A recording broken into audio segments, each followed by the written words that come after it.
60 सेवक की प्रीति रुचि रखी यहीं राम कृपालु। उपल किए जल जान जहीं सचिव सुमति कपिभालु। तथापि कृपालु श्री रामचंद्र जी मुझ दुष्ट सेवक की प्रीति और रुचि को अवश्य रखेंगे, जिन्होंने पत्थरों को जहाज और बंदर भालुओं को बुद्धिमान मंत्री बना लिया। हूँ कहावत सब कहत राम सहत उपहास। साहिब सीतानाथ सो सेवक तुलसीदास। सब लोग मुझे श्री राम जी का सेवक कहते हैं और मैं भी बिना लज्जा संकोच के कहलाता हूँ कि कहने वालों का विरोध नहीं करता। कृपालु श्री राम जी इस निंदा को कहते हैं कि श्री सीतानाथ जी जैसे स्वामी का तुलसीदास का सेवक है, तुलसीदास का सेवक है। अति बड़ी मोरी ढिठाई खोरी असुनी अध नर कहुनाक शकोरी। समुझी सम मोहि अपुडर अपने सो सुधिराम कीन नहीं सपने। यह मेरी बहुत बड़ी ढिठाई और दोष है। मेरे पाप को सुनकर नरक ने भी नाक से कोड़ लिया है, अर्थात नरक में भी मेरे लिए ठौर नहीं है। यह समझकर मुझे अपने ही कल्पित डर से डर हो रहा है, किंतु भगवान श्री रामचंद्र जी ने तो स्वप्न में भी इस पर मेरी इस ढिठाई और दोष पर ध्यान नहीं दिया। सुनियाओ लो की सुचित चख चाही भगति मोरी मति स्वामी सराही। कहत नसाई होई हियनी की रिझत राम जानी जन जी की। वरम मेरे प्रभु श्री रामचंद्र जी ने तो इस बात को सुनकर देखकर और अपने सुचित रूपी चक्षु से निरीक्षण कर मेरी भक्ति और बुद्धि की उल्टे सराहना की, क्योंकि कहने में अर्थात मैं चाहे अपने को भगवान का सेवक कहलाता हूँ, परंतु हृदय में अच्छा चाहिए। हृदय में तो अपने को उनका सेवक बनने योग्य नहीं मानकर पापी और दीन ही मानता हूँ। यह अच्छापन है। श्री रामचंद्र जी भी दास के हृदय की अच्छी स्थिति जानकर ये जाते हैं। कह रहे तीन प्रभु उचित चूक किए की और करत सुरति से बार हिए की। यही अद में बधेऊ ब्याद जिमी वाली और फिर सुकंठ सोई कीन ही कुचाले।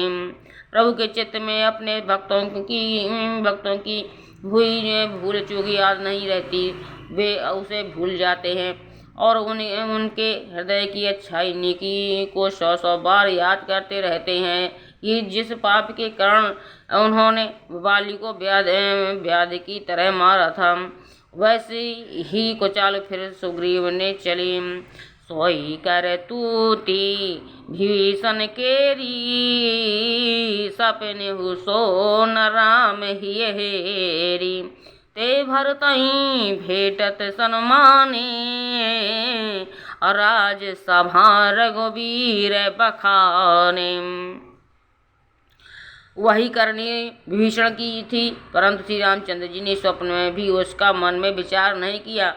उल्टे भरत जी से मिलने के समय श्री रघुनाथ जी ने उनका सम्मान किया और राजसभा में भी उनके गुणों का बखान किया कि प्रभु तारु तारे कपि डारो परो ते किए आप समान। तुलसी कहूँ न राम से साहिब शील निधान।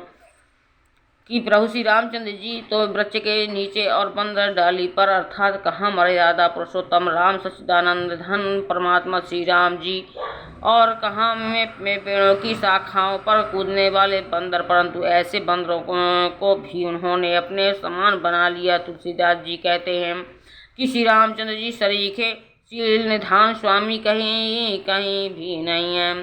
कि राम निकाई रावरी है सबही को नीक, जो ये सांची है सदा तो नीको तुलसी।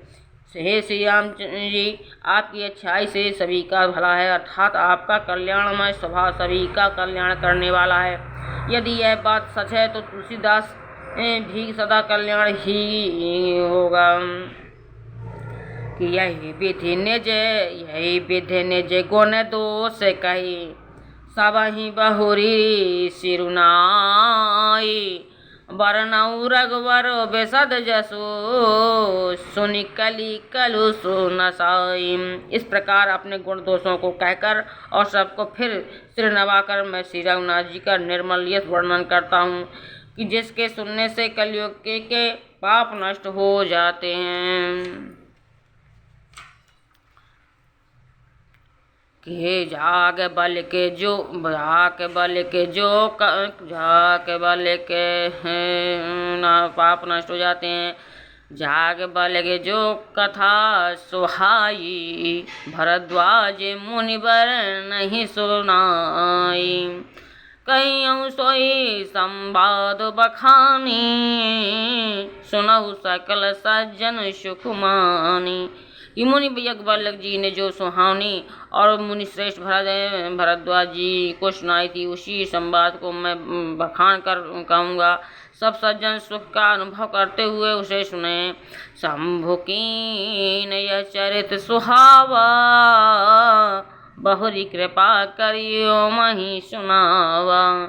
सोई शिव काग भुषुंडि दीन्हा, राम भगत अधिकारी चीना। शिव जी ने पहले इस सुहावने चरित्र को रचा, फिर कृपा करके पार्वती जी को सुनाया। वही चरित्र शिव जी ने कागभूषण जी को राम भक्त और अधिकारी पहचान कर दिया। तही सन जाग बल के पुनि पावा, तिन पुनि भरद्वाज प्रति गावा। ते श्रोता वक्ता समशीला, समदर्शी जानई हरि लीला।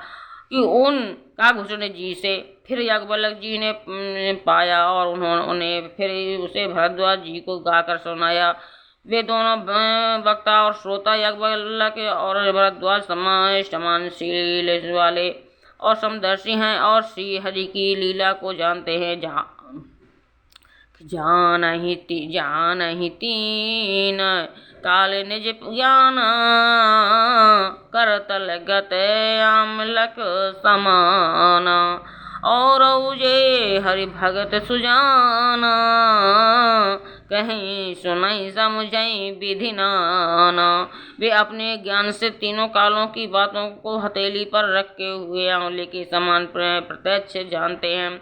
और भी जो स्वयं भगवान की लीलाओं का रहस्य जानने वाले हरिभक्त हैं, वे इस चरित्र को नाना प्रकार से कहते, सुनते और समझते हैं। कि मैं पुनि निज गुर सन सुनी, कथा सुषु कर खेत। समुझ नहीं तसी बालोपन, तब अति रहूं अचेत।